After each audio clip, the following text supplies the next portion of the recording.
This episode of One Hit Thunder is brought to you by DistroKid.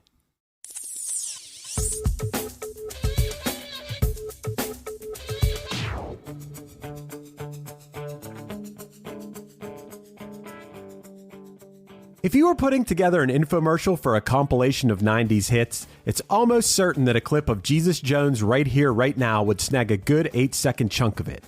This incredibly optimistic alternative rock anthem captured the essence of revolutionary change in Europe and beyond, just a few months before the rise of grunge music made apathy seem decidedly cooler. Joining us this week is Mike Doyle, bassist for Lanemeyer and host of the podcast This Was the Scene, and together we dive into the enduring impact of this widely acclaimed hit.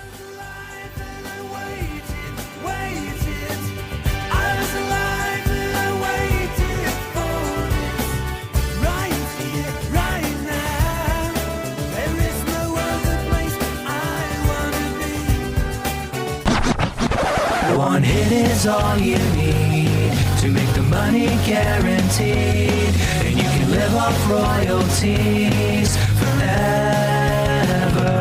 And it makes me wonder, is it just a wonder, or is it one hit thunder? So what was happening in the summer of 1991? Well, the Gulf War had just recently ended.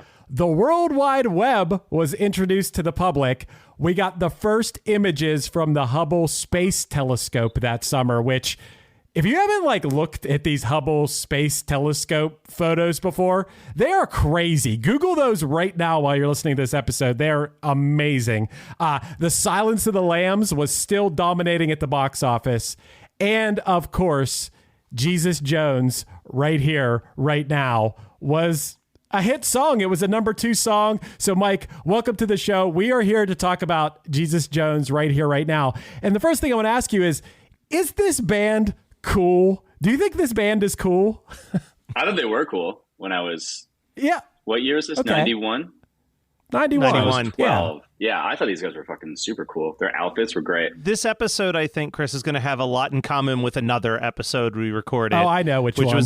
Which was, of course, the EMF Unbelievable episode, because these bands kind of came up in the exact same music scene. We're doing this same, indie rock band that also is electronic, house party music vibe. So, we're going to be talking about there's going to be a lot of crossover there. In fact, Chris, I know. The week before this was the number 2 song in America, Unbelievable was the number 1 song in America. Yeah, they were both in the top 5 at that time. And Matt, they are touring together, coming up. Right now? Yeah, like in the next few months from when we're recording this. EMF and Jesus Jones are touring together. That's random. Yeah, they definitely know that. But the reason I started this by asking Mike, is this band cool, is because there is a real optimism, especially in this song and this band's whole thing. It's a very optimistic look at the world and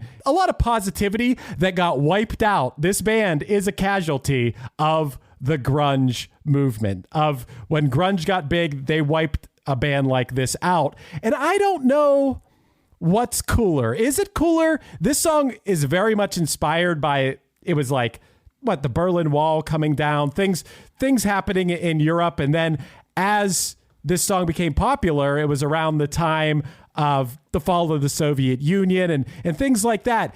Is it cool to be optimistic and writing about the world and what's going on and having that outlook? Or is it cooler to be, writing very inward and the grunge bands, be it abstract or being it more about yourself? I don't know what I think is cooler. Not that I don't even know how to define cool, but when you look at these guys in some wild outfits, dancing around, playing this uplifting music, is that cooler than, Kurt Cobain doing his thing or whatever? Sure. Yeah.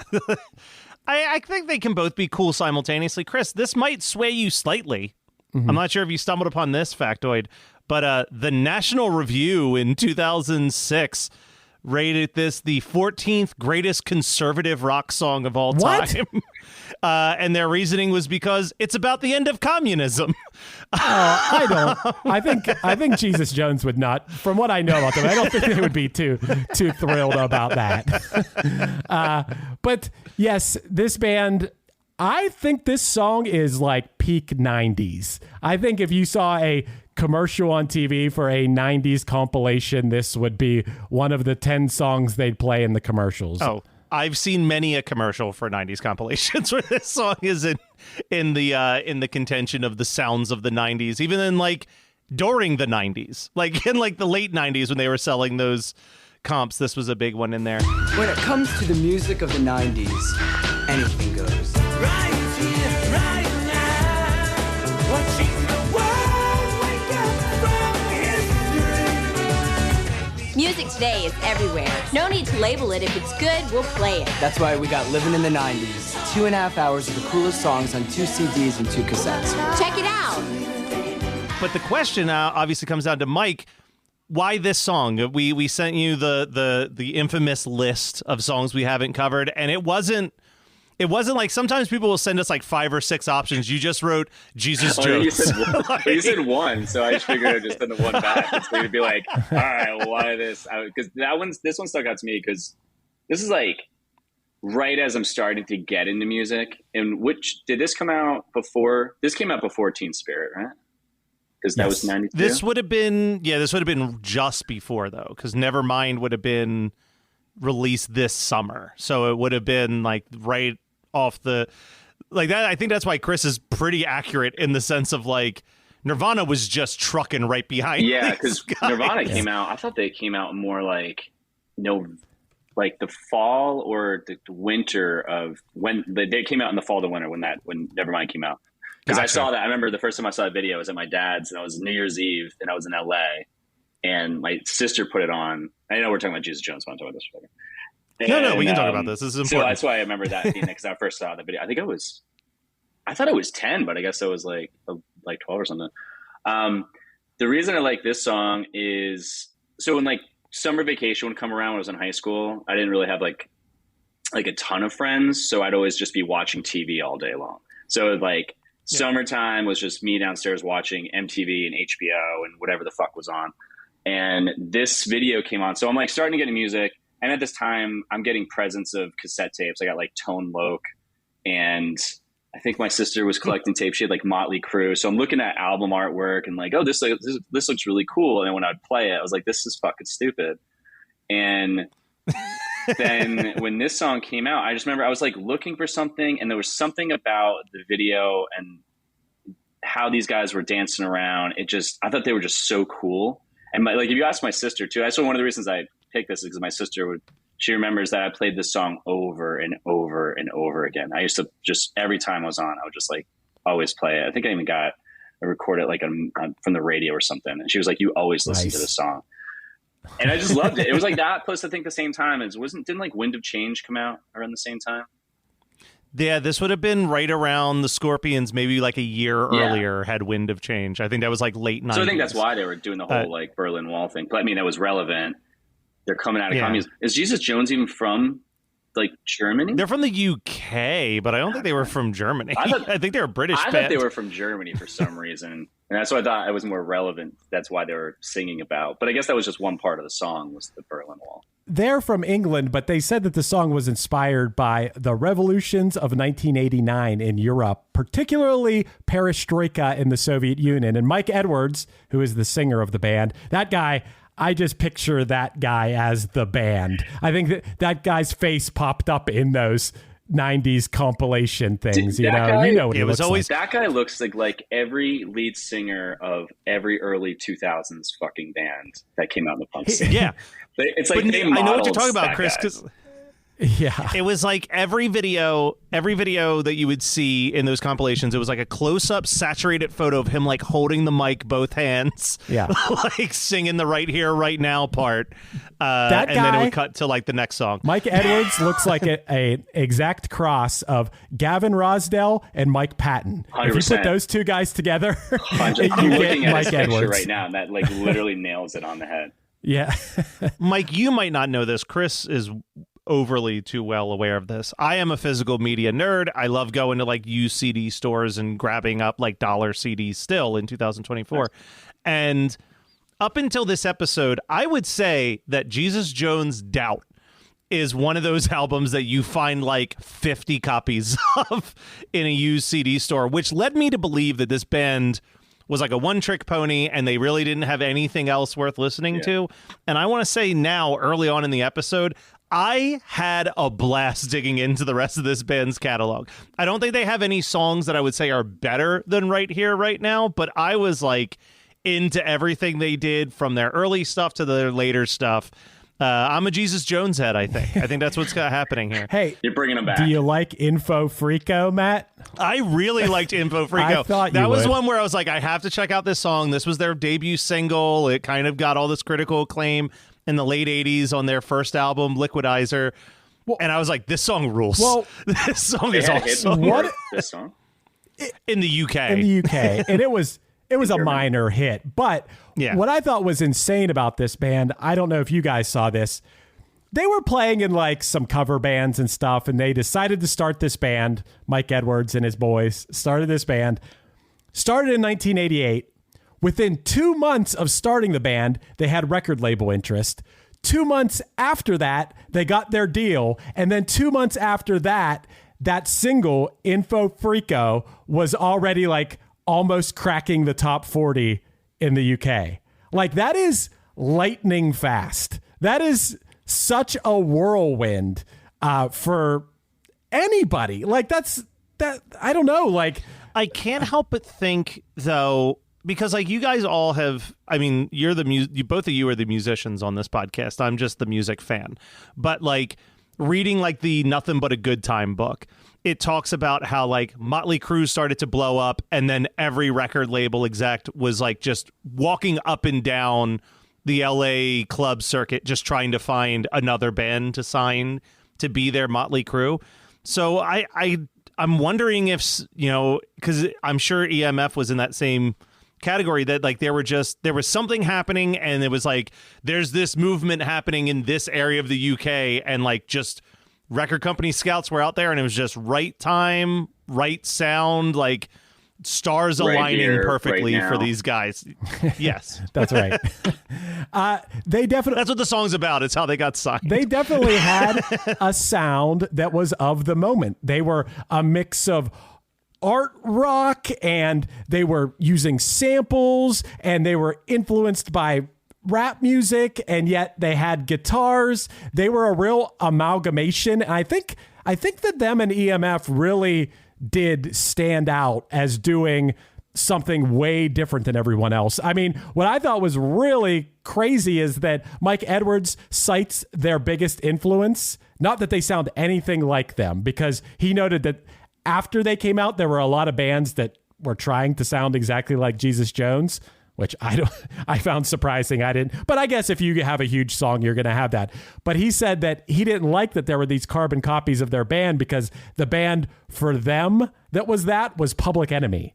And I don't, minus a little bit of sampling in their music, you would never know. They compared themselves to Public Enemy?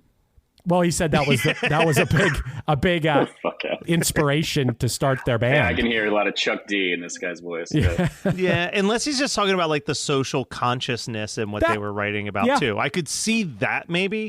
Because Chuck D and Public Enemy is kind of, I guess, at that point in time, your best reference point for like a politically motivated hip hop inspired group, because it would be another couple years for Rage Against the Machines to show up. But like, I would never say, oh, you really like Public Enemy? Have you checked out Jesus Jones just yet? And like slide them a copy of Doubt. But that's the point. That's the point. He was saying that he was influenced by that, but they sound nothing like that. And I think it's a combination of like the little elements of hip hop in their music, plus, maybe a little bit of the social consciousness, which it seems to be, and we'll get to this later, that Mike Edwards thought was really cool. And then that being, you know, socially conscious and caring about the world and stuff, that all of a sudden, when grunge came in, for the most part, I mean, there are exceptions. Eddie Vedder seemed to care about the world and stuff, but for the most part, that became really not cool. It became way cooler to not care in the apathetic attitude of, go watch Reality Bites. Who's supposed to be the good guy in Reality Bites? That attitude became what was cool, and caring about things, not so much.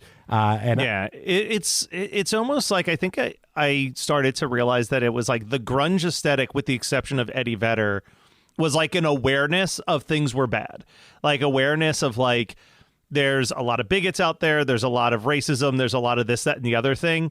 But like grunge took the attitude of like, and there's nothing we can do to fix it, so just fuck it all.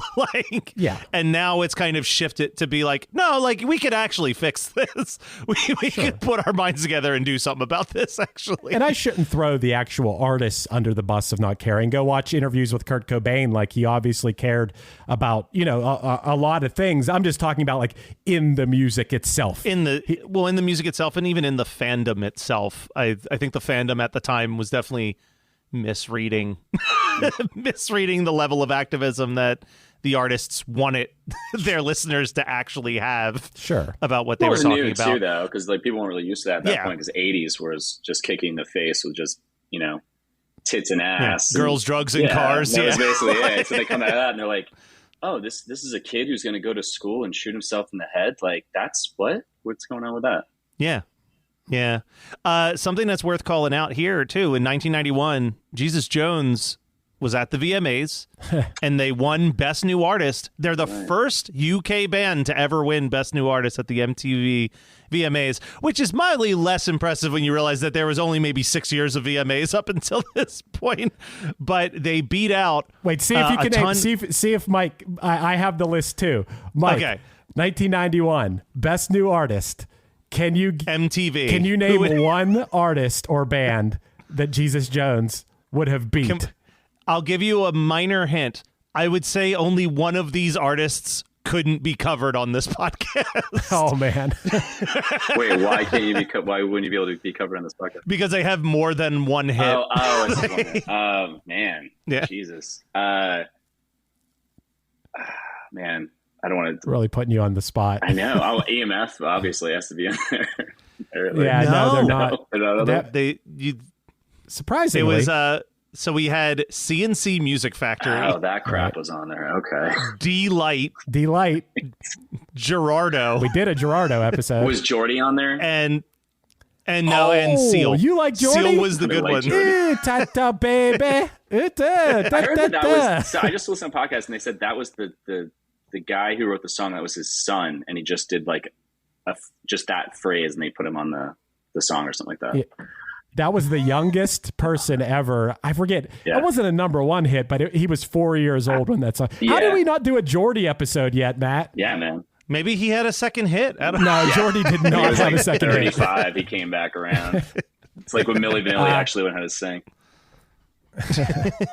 Side note, there is, just because you mentioned them and I've been obsessed with it, there is a great new podcast out right now called Blame It on the Fame. That's a 6-part docuseries about the Milli Vanilli story. I'm following that right now. Did you finish the list, though, of who was the other nominees? The only one who had more than a hit after this was Seal. This was actually early for Seal. I love that song. Because this would have been right when Crazy came out. Yeah, that song should have won. That song still kicks ass. I love that song. That is a good ass song. And Seal, like, they kind of got it wrong. Jesus Jones. Oh boy, did they? Yeah, I mean, Seal was still, I don't know if Seal's still is relevant, the word, but his songs still kind of live on. I think he's still going on. Like he he had like a bunch of hits. I mean, he at least had another single years later, right? Because Kiss from a Rose, I think, was even bigger than Crazy after the fact. Yeah. And then he married Heidi Klum. Don't cry. Had a bunch of hits with her. I just followed it. But back to right here, right now. So the lyrics of this song were partially inspired by the 1987 Prince song Sign of the Times, which I will say, as a Prince fan, it's not a very good Prince song. I'm surprised that they were like influenced by that song. They were also influenced by the 1989 cover of the song by Simple Minds, which I went and listened to that, and I'm like, this is just they just did it how Prince did it, and it's still not that good of a song. I guess maybe the message behind the song is better than the song or something. Well, you got to think of how many references they didn't have then, like back then. Like now there's so many you can pull from. Like they probably had just a short ass list.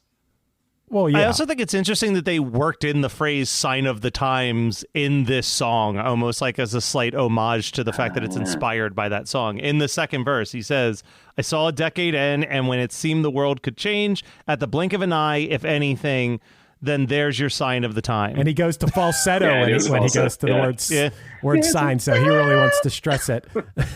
I did see interview stuff with Mike Edwards, and that's a good point that you had, Mike, that now, of course, we have access to every song ever written in our pockets at all times. But he talked about being a kid, and he would have to travel an hour to a record store to buy one record, like on a bus or something, find the record and then go home and listen to that record. So yeah, maybe Sign of the Times was a really great song if you didn't have access to all the music in the world at all times. Well, even the original demo of the song, when he was making the demos for this album, featured a sample of the song Sign of the Times by Prince. Yep. And he sampled guitar solos from Jimi Hendrix. And I think the producer very smartly was like, we should probably remove those because it's going to cost a lot of money. Well, yeah. I wonder if this was before or after. One of the things we've learned through, I don't know if it was this podcast or DeMakes. Maybe it was DeMakes. But we learned that, Mike, do you know who the person was? It was going to happen one way or another. But do you know when the sampling thing, when all the walls came crashing down, like you can't do that anymore without paying the artist? You know who they busted? No. I have no idea. I think I remember. Was it Biz? It was definitely a rapper from the late 80s. Yes. Were you about to say Biz Markie? Yes. Yeah. I cheated because you said Biz, and I was like, it's Biz Markie. Yeah, it was Biz. But it wasn't You Got What I Need, but it was like his next single after that or something. I think he sampled, not Pretty Woman, but just around the exact same time that Two Live Crew did their Pretty Woman song, and Roy Orbison got upset about that. Gee, I wonder why. The record label didn't let the samples fly. I think this must have been post the Biz mark. It's around the same era, but this seems like slightly later than that. So I saw a lot of stuff with Mike Edwards. He did talk about how people like to sample music a lot in their songs, but they would sample like the main hook of a song. But what he liked to do was sample either A, something really obscure, or B, take that sample, drop the vocal 3 octaves, play it backwards or whatever. And it helped create a lot of the unique sounds that you didn't hear in other things, which I think EMF did that too. I think that really added to their uniqueness. Unbelievable's literally built around an Andrew Dice Clay sample. Yeah, true. So I did just look it up. It was 1991 when Biz Markie was literally in the middle of the lawsuit, and it was for Gilbert O'Sullivan's Alone Again Naturally was what he had sampled. That's right. Yeah, good call. Do you guys just sit around and is this like you do in your spare time? You just research this stuff for fun, and that's why this came about? Oh boy, does it! Dude, we're about shit. We're over 200 episodes of a podcast about one-hit wonders. I know way too much. Mike, you would not believe how annoying I am at the bar if they're playing like 80s and 90s music.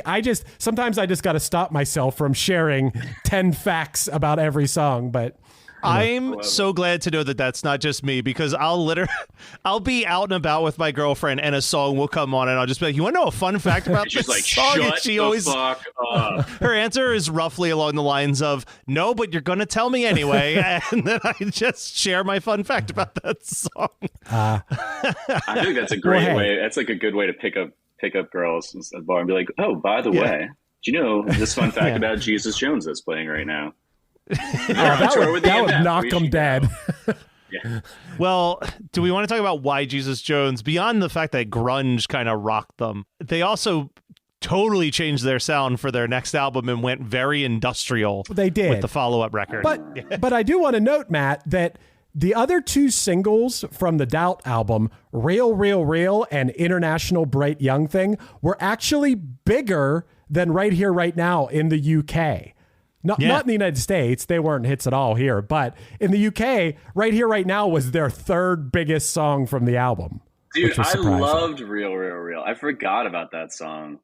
That song was great. I think Real, Real, Real actually did somewhat okay in the U.S., but I also think that it was one of those circumstances where, because it reached number 4 on the Billboard Hot 100, but it hit number 4 on the Hot 100 in August of 1999, and this peaked in July of 1999, so I think we're going to consider that like a tidal wave effect like we did with Cisco as well. Okay. Yeah, where it's like sometimes the band is like just riding so high, whatever their next single was going to be was just going to also just follow that trajectory. Yeah.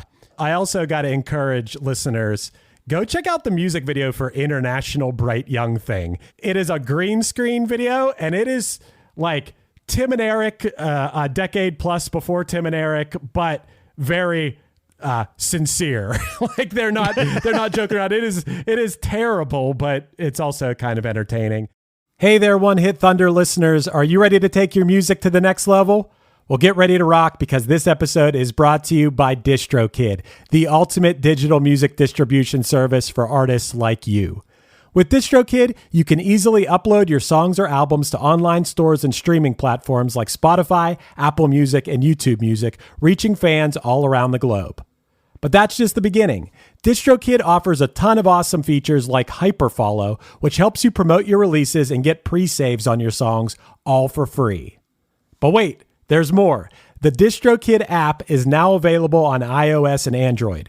With the app, you can manage your releases, track your streaming stats, and even withdraw your earnings, all from the palm of your hand. And for those looking to perfect their sound, check out Mixia. This powerful tool allows you to put the finishing touches on your tracks in minutes, ensuring they sound polished and professional every time. But that's not all. DistroKid has just launched a brand new feature called Instant Share, allowing you to easily share large files securely with collaborators, producers, and more. With Instant Share, you can keep your music streaming at the highest quality while making the best impression possible. So what are you waiting for? Elevate your music career today with DistroKid and unlock a world of possibilities. Possibilities that I know all about because I've been using DistroKid for years. It's seriously great. If you haven't used it before, you're going to love it. And One Hit Thunder listeners get an exclusive offer, 30% off your first year with DistroKid by signing up at distrokid.com/VIP/OneHitThunder. That's distrokid.com/VIP/OneHitThunder. Hey, this is Dewey Halpus, host of Peer Pleasure on the Sound Talent Media Podcast Network. Join me each week as I explore another long-form conversation with one of your favorite musicians, actors, comedians, or creatives. From Chino Moreno of the Deftones, John Gorley of Portugal the Man, to Fat Mike from NoFX and Ian Mackay from Fugazi and Minor Threat, we go all over the map. From Fall Out Boy to Slayer, Peer Pleasure has it all. Check us out now on Sound Talent Media. Hey, one-hit thunders, thunderheads, thunder buns. All right, I'll just go with one-hit thunder listeners. This is Krista Makes, guitarist and vocalist for Less Than Jake, and host of Krista Makes a Podcast, a songwriting podcast where every week I'm joined by an amazing guest to break down the writing, recording, and release of one iconic song that they have written. In our giant evergreen back catalog of episodes, we've had rock legends such as Dee Snider and Huey Lewis, punk rock favorites such as Mark Hoppus, Fat Mike, and Brett Gurewitz, up-and-coming artists of today such as Liz Stokes of the Beths and Genesis Owusu, and even some of the artists that have been featured on One Hit Thunder. The show is even produced by One Hit Thunder host Chris Fafalius. What more could you possibly ask for? Krista Makes a Podcast is available for free on all the places you listen to podcasts, and new episodes come out every Monday. I guarantee you'll like it, or we'll give you your money back. One more thing before you talk about that next album, Matt. Bill Clinton used Right Here, Right Now as his campaign song in 1992 before he switched it to... Do you know what he switched it to? It's Fleetwood Mac.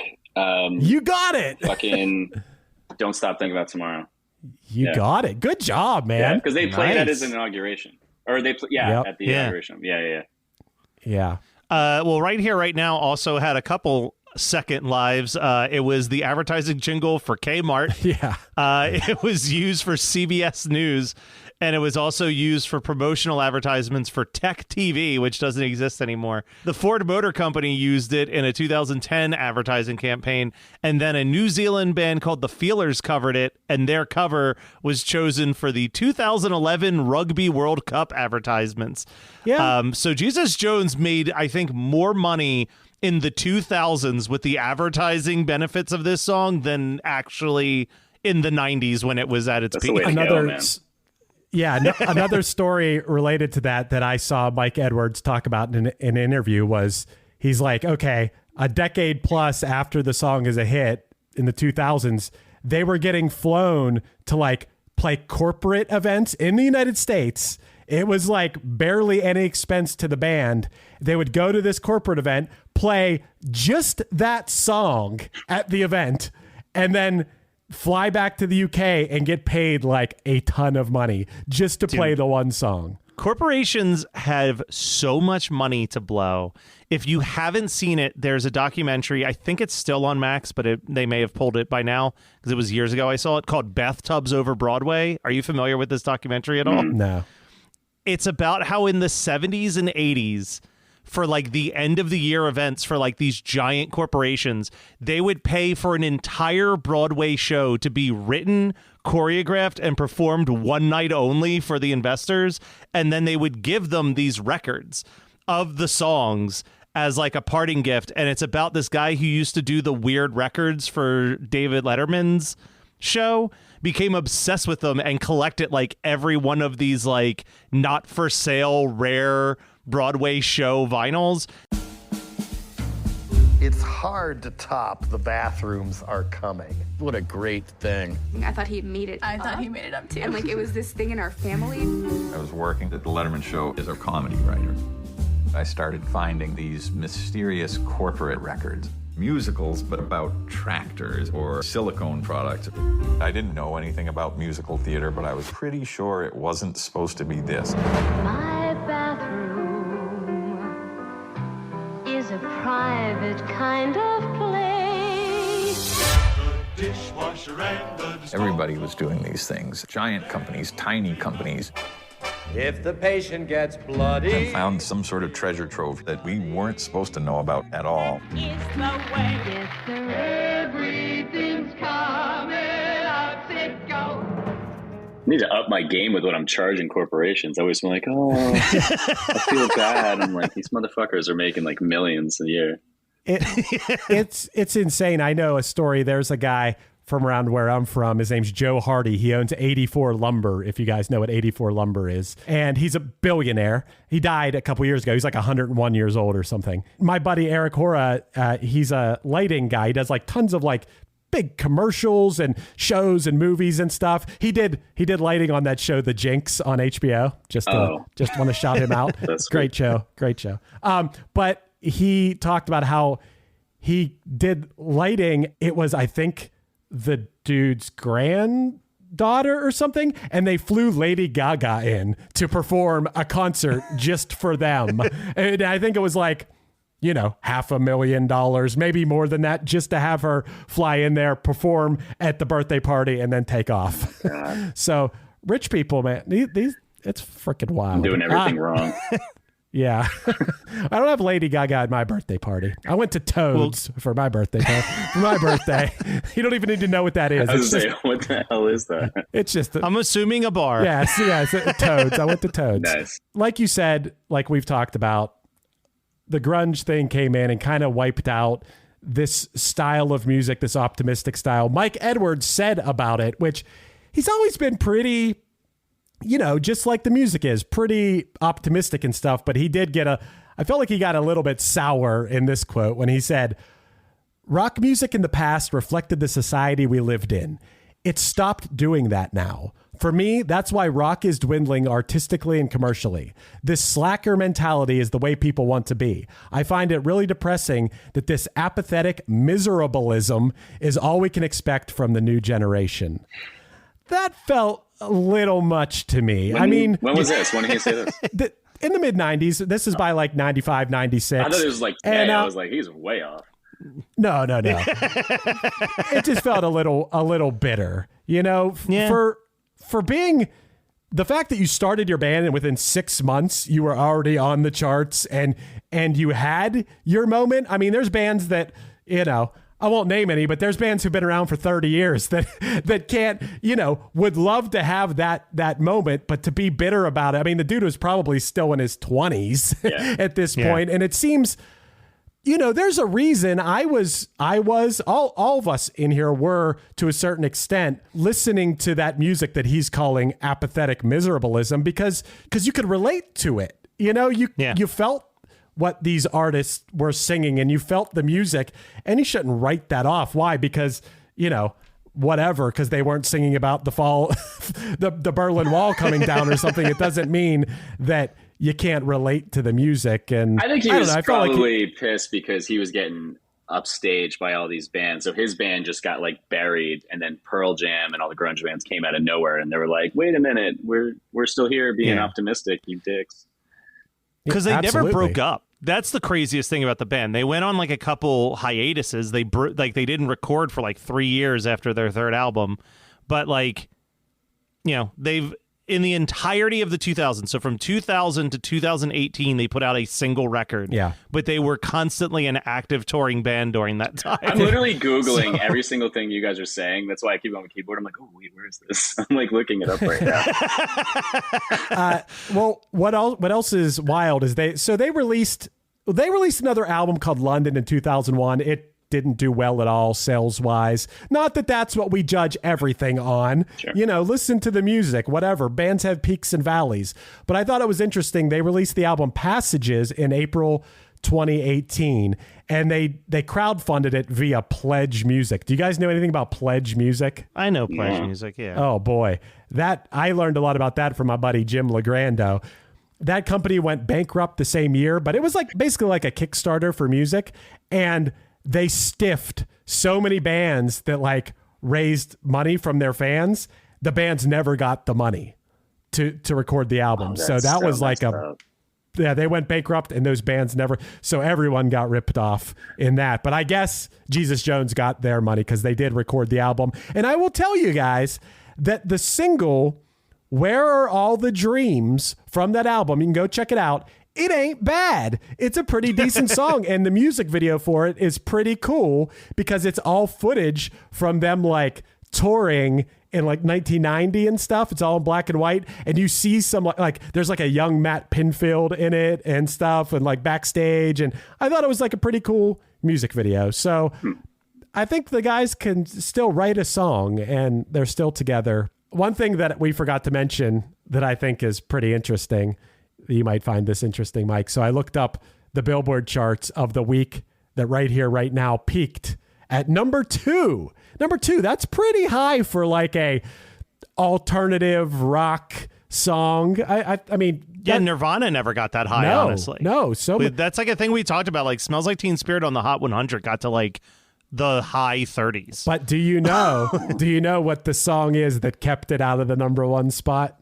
I'll let Mike guess because I looked this up. For some reason, Celine Dion for some reason. Yeah, you're not too far off, honestly. Wait, is it male or female? Male. Hey, and it's a movie soundtrack soundtrack song. I can't think of it. Think bow and arrow. Oh my god! Think Canadian. Yeah, fucking Ryan Adams. Everything I do, I'll do it for you. Yep, dude, that was the one. Banger when that came out. That thing destroyed. Look into my eyes. Dude, funny thing, I'm sorry about that. I started getting to plays around that time, and we had to audition. So I actually sang that song a cappella, just basically with no music, in front of a room of, I was 12 or something that year, or 11. And I was in a stage in front of maybe 30, 40 people just singing with no music, that song. Wow. And then that's awesome. I got a part in the play. And then I just kept Hell yeah. Yeah, that's right. Yeah.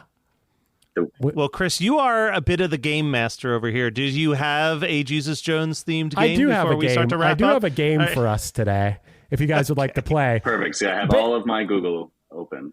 This is loosely Jesus Jones related. It's related to the month July 1991, that this song reached its peak on the Hot 100. And basically, I think that one of the two of you are going to get every one of these questions. So it'll be a buzz in situation. Matt, if you want to buzz in, you got to say right here. Mike, if you want to buzz in, you got to say right now. So that's how you buzz in to answer. Right now. Okay. It's a six question game. Okay. So question 1. On July 1st, in the summer heat of 1991, amidst a whirlwind of excitement, this blockbuster sequel stormed into theaters. Oh, no. 91? Right, Summer 91? Yep. Yeah. I'm going to right here. Go ahead. Was it Back to the Future 3? That is incorrect. It's a sequel. So it's the second movie. Yes. Right now. Wait, I don't say anymore. Go ahead. I was going to say Child's Play 2. No. No, Child's Play 2 did not storm its way. Or was it into theaters. I was just thinking of a movie. It wasn't Guys, Die Hard. you're going to... I cannot believe you guys didn't get this.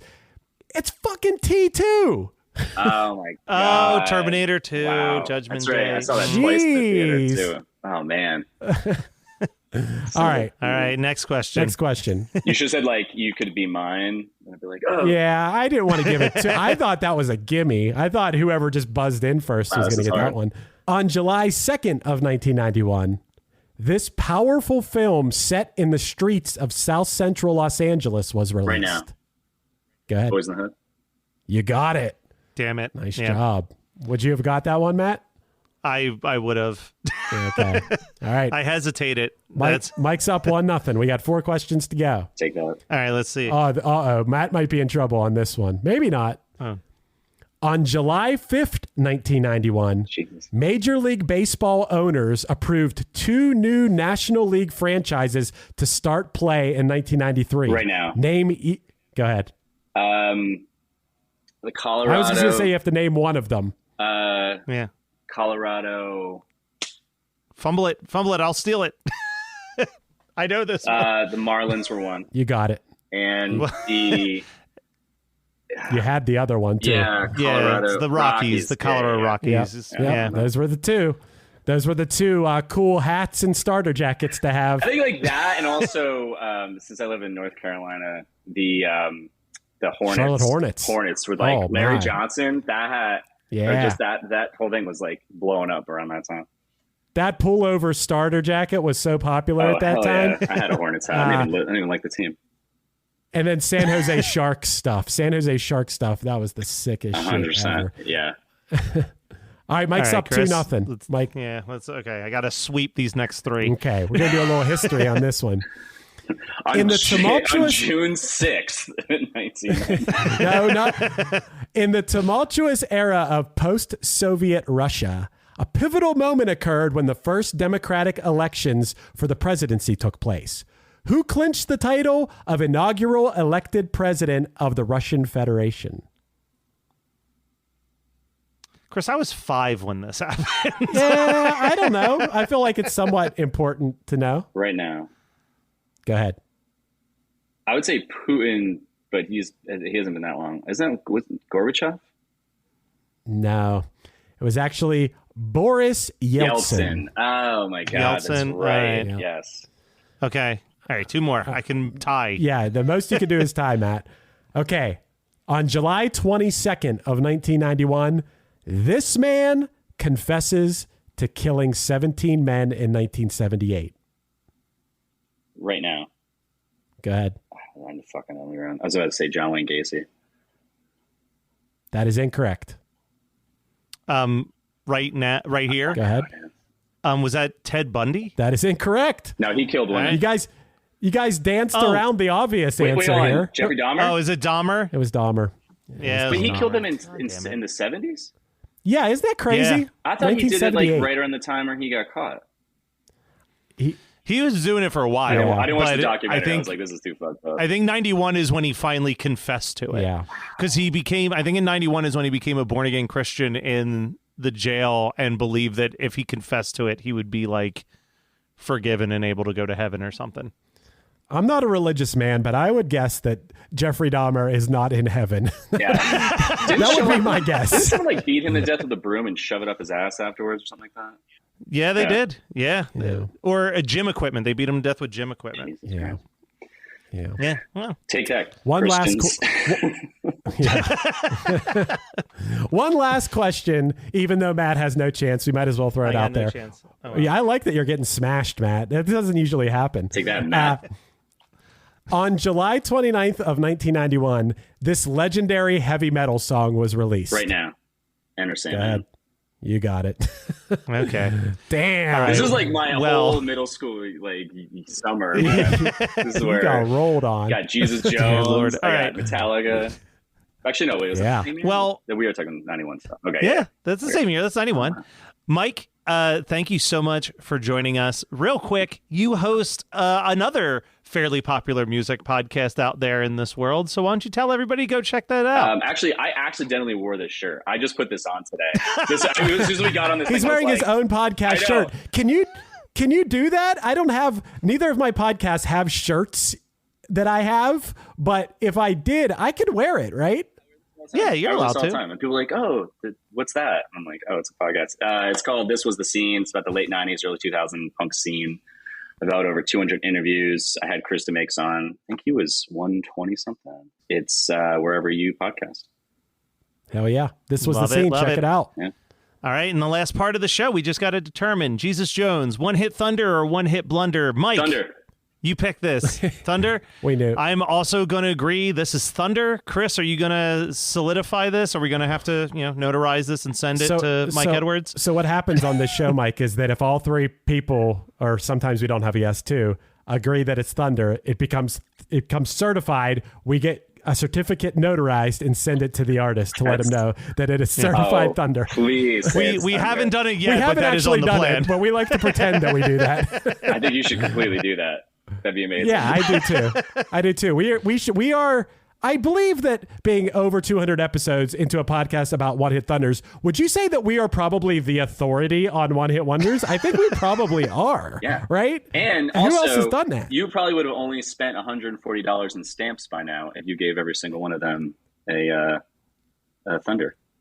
Less than Listen, that. they all weren't Thunder. Yeah, that's for damn less sure. than that. We don't send them "You're not Thunder." We don't send them a blunder certificate. That's for sure. There's been plenty of blunders, but I think Jesus Jones is Thunder. The song is really good. The band seems pretty cool. I think Mike Edwards stuff I've seen with him is cool. And hey, they're still out there. I see. Like I said, they're touring with. I don't know when the dates. I think they were.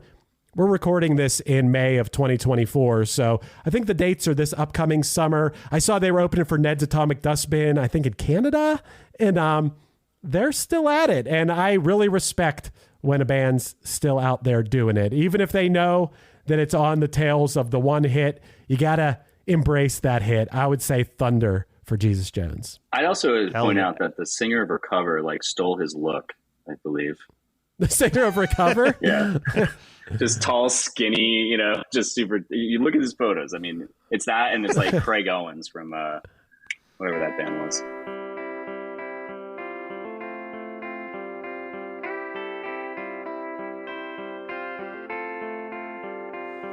This bed's got too much room. I might need another cover. There seems to be... This has been One Hit Thunder. One Hit Thunder is hosted by Chris Fafalios of the band Punchline and produced by Matt Kelly of Geekscape.net.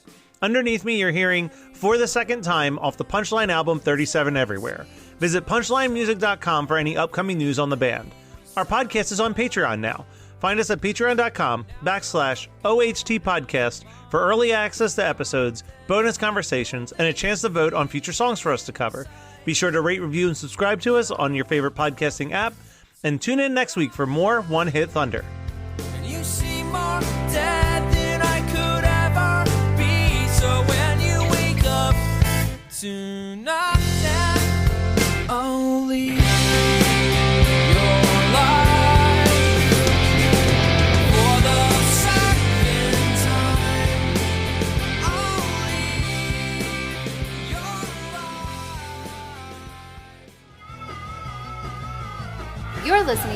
Soundscape Network.